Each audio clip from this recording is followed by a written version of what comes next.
नमस्कार प्रिय विद्यार्थियों, आज कक्षा 9वीं का पंचम पाठ सुक्ति मौक्तिकम के बारे में विस्तार पूर्वक अध्ययन करेंगे। पूर्व में सुक्ति मौक्तिकम के भाग 1 प्रस्तावना के बारे में, भूमिका के बारे में अध्ययन किया था। आज अपन इन निम्न श्लोकों के बारे में विस्तार पूर्वक अध्ययन करेंगे। वृत्तम यतदेव सरक्षे विततम वेदी च याति च अक्षिरो विततः क्षीणो वृत्तस्तु अतो अतः मनु स्मृति ही। यह सुभाषित मनु स्मृति से लिया गया है। भगवान मनु क्या कहते हैं उनके बारे में अपन पढ़ते हैं। यहाँ पर वृत्तम और वितम दो के बारे में बताया गया है। वृत्तम यतदेव सरक्षे, धन की, वृत्तम यानी चरित्र की यत्न पूर्वक रक्षा करें। वृत्तम यानी चरित्र, चरित्र की यत्न पूर्वक रक्षा करें। विततम एति च याति च, धन तो आता है और चला जाता है। अक्षिलो विततः क्षीणो, यदि धन नष्ट हो जाता है तो कोई बात नहीं। वृत्तस्तु अतो अतः, और यदि चरित्र नष्ट हो गया तो सब कुछ नष्ट हो जाता है। तो यहाँ पर मनुस्मृति में मनु जी यह कहते हैं कि यत्न पूर्वक चरित्र की रक्षा करनी है, धन की नहीं। चरित्र की रक्षा अति आवश्यक है, धन की नहीं। धन तो आता है और चला भी जाता है और वापस कमा भी सकते हैं, लेकिन चरित्र एक बार नष्ट हो जाता है तो समझो उस व्यक्ति का सब कुछ नष्ट हो गया। इसलिए यत्न पूर्वक चरित्र की रक्षा करनी चाहिए। चरित्र है उसको सदाचार भी कहते हैं। चरित्र यानी सदाचार, चरित्र यानी अच्छा आचरण, अच्छा व्यवहार। और चरित्र के कारण ही यह देश सभी देशों में महान था। चरित्र पक्ष हमेशा हमारा उज्जवल रहा है। इसलिए अपने को अपने जीवन में हमेशा चरित्र की यत्न पूर्वक रक्षा करनी है। ब्रह्मचर्य की यत्न पूर्वक रक्षा करनी है। चरित्र पक्ष मजबूत होगा तो हमारा उज्जवल चरित्र होगा। जिनका चरित्र श्रेष्ठ होता है वो ही समाज में आदर्श होते हैं और उनका सब अनुकरण करते हैं। वो हम सबके प्रेरणा स्रोत हुआ करते हैं। द्वितीय श्लोक में विदुर नीति से लिया गया है। विद्यार्थियों, आप विदुर के बारे में जानते होंगे। महाभारत को पढ़ा तो नहीं होगा, लेकिन महाभारत सीरियल को आपने जरूर देखा होगा। तो महाभारत में एक प्रसिद्ध पात्र है, वह विदुर जी हैं, जो धृतराष्ट्र के, हस्तिनापुर के तात्कालिक महामंत्री होते हैं। महामंत्री जो पंडित हुआ करता था, जो विद्वान हुआ करता था, जो नीतिकार होते थे, वो ही महामंत्री बनाए जाते थे। उसको प्रधान अमात्य भी कहते थे, महासचिव भी कहते थे, महामंत्री भी कहते थे। वो ही विदुर, जो उन्होंने पुस्तक लिखी है वो विदुर नीति है। तो विदुर नीति का निम्न पद्य क्या कह रहा है इसके बारे में अपन पढ़ते हैं। सूर्यताम धर्म सरस्वम श्रुत्वा सेवावधार्यताम आत्मनः प्रतिकूलानि परेषां न क्षमासरे। सूर्यताम धर्म धर्म के बारे में, कर्म के बारे में आचरण करें। हमेशा धर्म की बातें सुने, हमेशा कर्म की बातें सुने और सुन करके सेवाधारिता और उसको अपने जीवन में धारण करें, अपने जीवन में उसको क्रियान्वित करें। हमेशा अपने को धर्म की, कर्म की बातें सुननी चाहिए और सुन करके हम अपने जीवन में धारण करें, हम उसके जीवन में लाएं, हम अपने जीवन में उसको क्रियान्वित करें। आत्मना प्रतिकूलानि परेशान न चमाश्रे, आत्मना प्रतिकूलानि यानी जो अपने प्रतिकूल है ऐसा व्यवहार, परेशान न समाश्रे ऐसा व्यवहार दूसरों के साथ में नहीं करें। यानी जो अपने को प्रिय है ऐसा व्यवहार, जो अपने को अच्छा लगता है वैसा का व्यवहार दूसरों के साथ में भी करें। जो अपने को जैसा व्यवहार प्रिय नहीं होता है वैसा व्यवहार दूसरों के साथ में कभी भी नहीं करें। कहने का अर्थ यह है कि अपने को जो अच्छा लगता है वह दूसरों को भी अच्छा लगता है। इसलिए अपने साथ में व्यक्ति मान सम्मान रखता है तो हम भी अपना मान सम्मान रखें। जैसे अपने को मान सम्मान प्रिय है उसी प्रकार दूसरे व्यक्ति को भी मान सम्मान प्रिय है। इसलिए यदि मान सम्मान देंगे तो मान सम्मान मिलेगा। इसलिए हमेशा ये ध्यान रखने की आवश्यकता है जो अपने को अच्छा व्यवहार लगता है वैसा का वैसा व्यवहार दूसरों के साथ में करें, ये हमारा कर्तव्य होना चाहिए। आगे तीसरा श्लोक है वो चाणक्य नीति का है। आपने चाणक्य के बारे में सुना होगा, पढ़ा भी होगा। चाणक्य मगध साम्राज्य के महामंत्री थे। चाणक्य ने नंद वंश को नष्ट करने में महत्वपूर्ण भूमिका निभाई और अंतिम नंद सम्राट गणानंद था जो उसका चाणक्य का अपमान कर दिया था।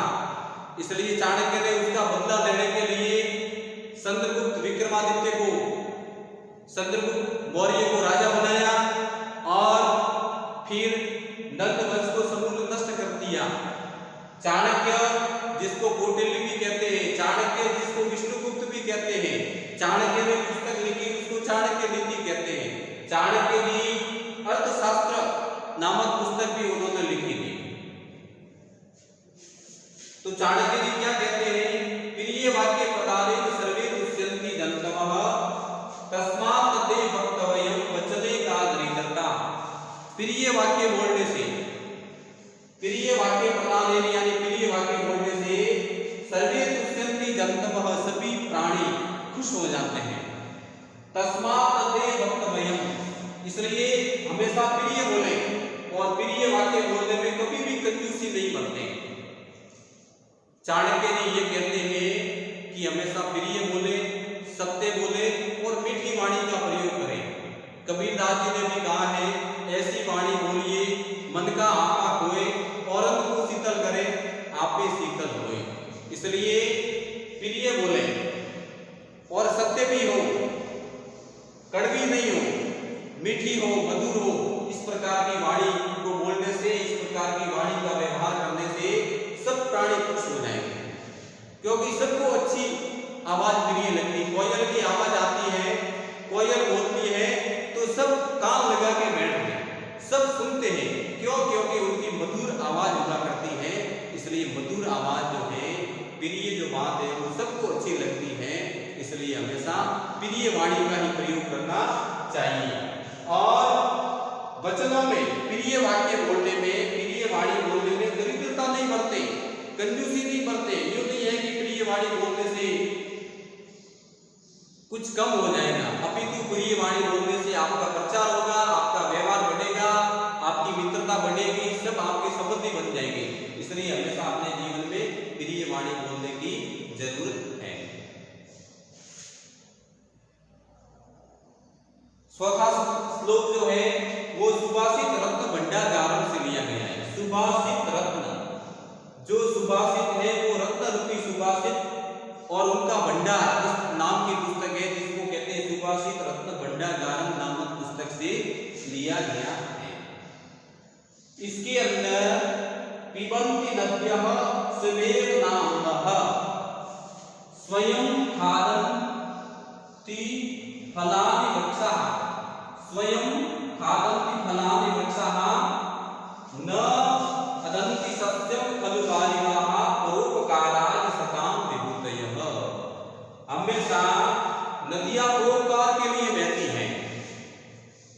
नदियां है वो परोपकार के लिए एक स्थान से लेकर के दूसरे स्थान तक प्रवाहित होती है, बहती रहती है। पहाड़ों से निकल करके नदियां बहती रहती है, क्योंकि नदियों का ये काम है कि सभी स्थान पर यदि एक स्थान पर रहेगी तो एक जगह के लोग ही पानी पी पाएंगे, इसलिए सभी जगह प्रवाहित होने से सभी लोग उसका जलपान कर सकते हैं, उसका पानी पी सकते हैं।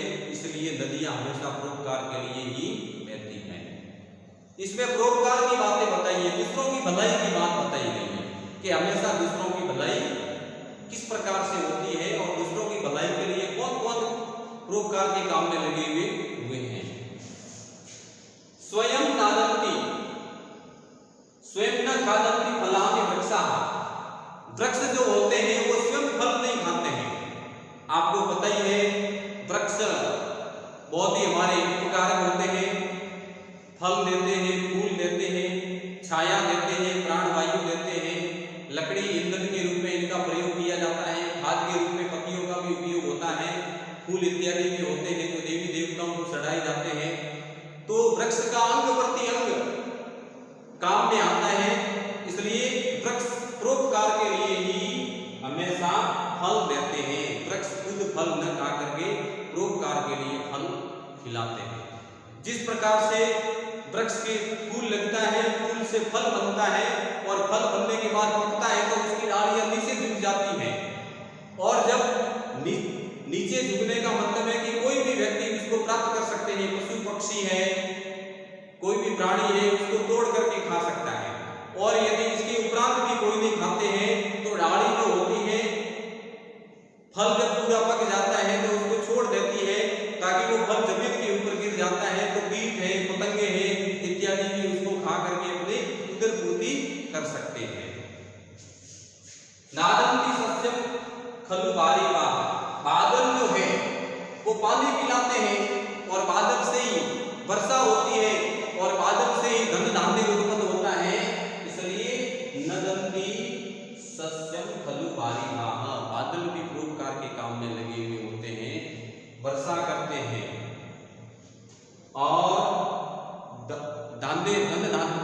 वर्षा करने से धान उत्पन्न होता है, इसलिए बादल जो होते हैं वो भी परोपकार के काम में लगे हुए होते हैं। एक स्थान से वायु के साथ में दूसरे स्थान की ओर जाते हैं और लगभग सभी जगह बरसने का प्रयास करते हैं, ताकि पानी के बरसने से हरियाली होगी, पानी के बरसने से धान उत्पन्न होगा, ताकि प्राणी है वो अपना जीवन गुजार सके।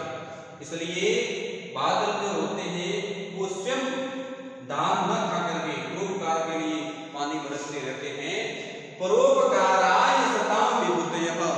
इस प्रकार से यह इस पद्य की सूक्ति है, क्योंकि मैंने पहले भी आपको बता दिया है कि प्रत्येक श्लोक का लगभग अंतिम जो चरण होता है वो सूक्ति के रूप में होता है। तो यह भी सूक्ति है कि परोपकाराय सतां विभूतयः। सज्जनों की विभूतियां, सज्जन व्यक्ति है उसकी संपत्तियां है वो परोपकार के लिए ही होती हैं। सज्जन व्यक्तियों का शरीर परोपकार के लिए होता है, सज्जन व्यक्तियों का ज्ञान परोपकार के लिए होता है, सज्जन व्यक्तियों का कर्म परोपकार के लिए होते हैं। इसलिए सज्जन व्यक्ति हमेशा परोपकार के काम में ही लगे हुए रहते हैं और परोपकार के द्वारा ही व्यक्ति अजर और अमर हो जाता है। ये हम सब जानते हैं, क्योंकि परोपकार के माध्यम से ही व्यक्ति का यश जो है वो सर्वत्र फैल जाता है। और सज्जनों की विभूतियां भी परोपकार के लिए होती हैं, और जितने भी परोपकारी व्यक्ति हो गए वो आज इतिहास के अंदर अमर हो गए हैं, उनके नाम स्वर्णिम अक्षरों में लिखे गए हैं। क्यों? क्योंकि उन्होंने अपने शरीर को परोपकार के लिए ही पूरा का पूरा शरीर लगा दिया। उनकी संपत्तियां हैं वो परोपकार के लिए होती हैं। विद्यार्थियों, इन सभी श्लोकों को घर जाकर के याद करेंगे और याद करने